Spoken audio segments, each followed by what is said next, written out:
सलाम हिंदुस्तान दोस्तों। क्या आपको भी ऐसा लगता है कि आप शुद्ध हिंदी बोल सकते हैं?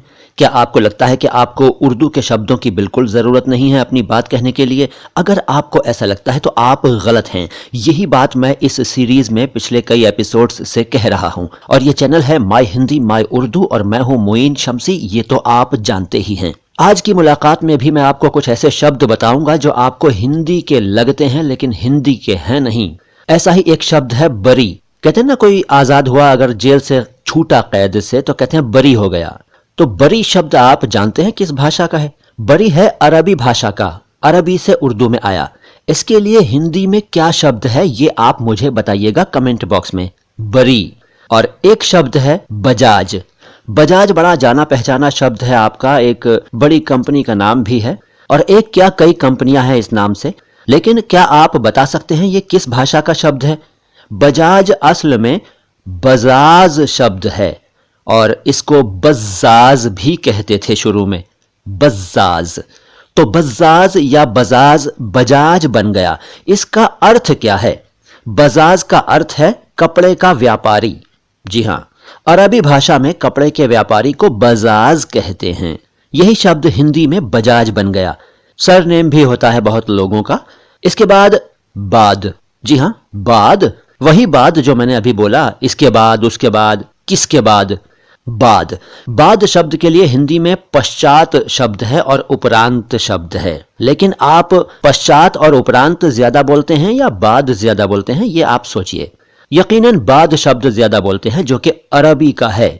अगला शब्द है बलगम।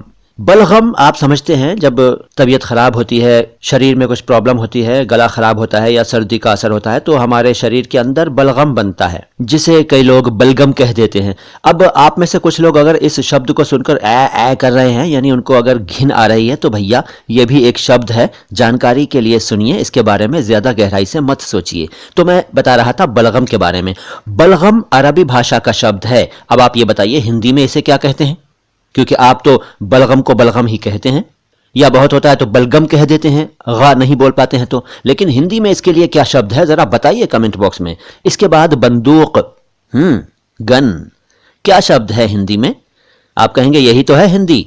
मैं कहूंगा जी नहीं, ये हिंदी नहीं है, अरबी है। अरबी से उर्दू में आया बंदूक शब्द, हिंदी का नहीं है। हिंदी में क्या कहते हैं बंदूक को, ये आप बताएंगे। इसके बाद एक और शब्द बवासीर। बवासीर शब्द से आप में से कई लोग परिचित होंगे। जो नहीं परिचित हैं, जो नहीं जानते हैं, उनको बता दूं कि कई लोगों को ये बीमारी हो जाती है, पाइल्स कहते हैं अंग्रेजी में।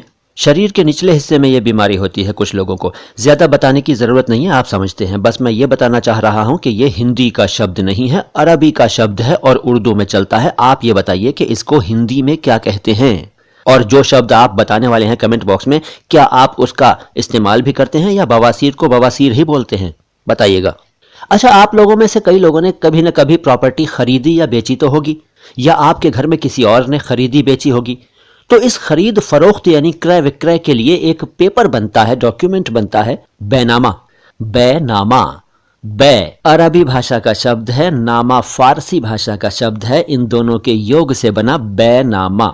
सही उच्चारण इसका था बैनामा, लेकिन वो सरल होकर बैनामा हो गया। बैनामा तो हो गया, लेकिन आप ये बताइए ना कि हिंदी में क्या कहते हैं बैनामा को। बताइएगा कमेंट बॉक्स में। अगर आपको नहीं मालूम हो तो पूछ कर बताइएगा, मेरी जानकारी बढ़ेगी। और हाँ दोस्तों, मैं ये बात कहना चाहूंगा कि मैं जो शब्द आपसे पूछता हूं इस सीरीज में, उनमें से कई के हिंदी शब्द वाकई मुझे भी नहीं मालूम होते हैं, बल्कि ज्यादातर के नहीं मालूम होते हैं जो मैं आपसे पूछ रहा हूं। इसलिए उन्हीं शब्दों को वापस मुझसे मत पूछिए, बल्कि खोज कर मुझे बताइए, ताकि मैं भी तो आपसे सीखूं। और हाँ, बैनामा के बारे में मैं बता रहा था। बै शब्द जो है, बै, उसका अर्थ है क्रय विक्रय, यानी खरीदना फरोख्त करना, खरीदना बेचना। और नामा शब्द जो है वो पेपर, डॉक्यूमेंट, पत्र, इन सब अर्थों में इस्तेमाल किया जाता है।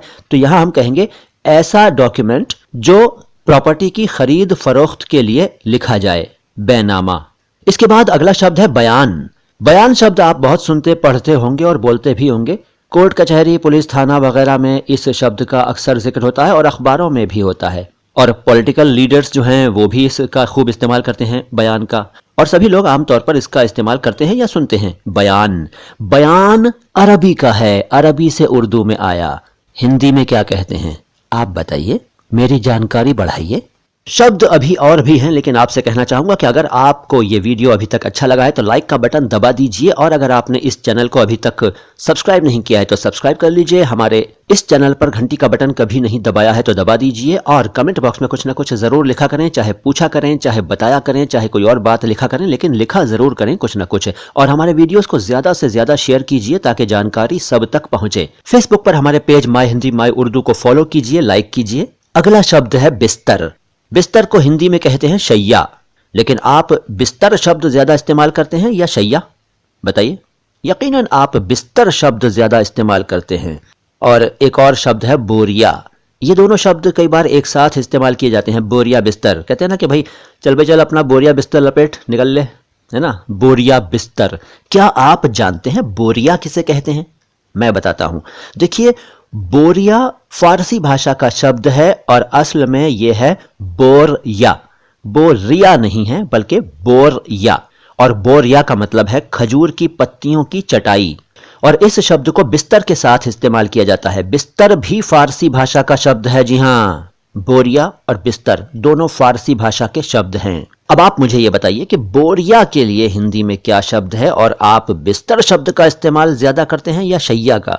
अगला शब्द है बत्तख।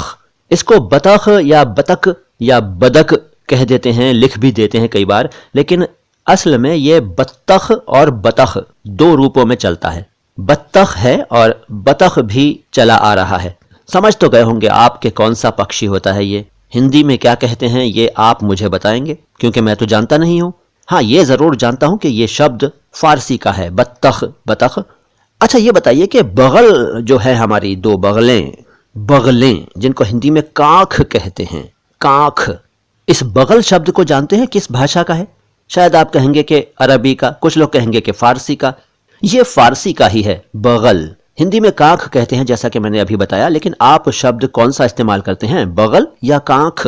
अब एक बड़ा ही आसान शब्द, बंद। बंद, क्लोज्ड, शट, और भी बहुत सारे अर्थ हैं इसके। हिंदी का नहीं है साहब। हिंदी में इसे क्या कहते हैं आप बताइए पूछकर, क्योंकि ये तो फारसी का शब्द है। इसके बाद बंदा। बंदा भी फारसी का शब्द है। वैसे पंजाबी में भी चलता है बंदा, लेकिन ओरिजिनली ये फारसी भाषा का शब्द है। इसका अर्थ है गुलाम, दास, नौकर। और भी कुछ अर्थ हैं, मैं पिछली मुलाकातों में बता चुका हूं, लेकिन आप ये बताइए कि इसको हिंदी में क्या कहेंगे, बंदा को, क्योंकि ये तो फारसी का शब्द है। और बंदी भी फारसी का शब्द है, बंदी, प्रिजनर, जिसको बंदी बना लेते हैं, अरेस्ट कर लेते हैं, कहते हैं ना बंदी बना लिया, कैद कर लिया।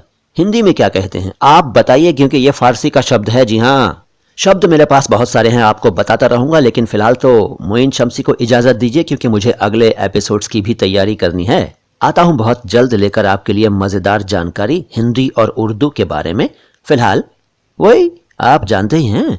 सलाम हिंदुस्तान।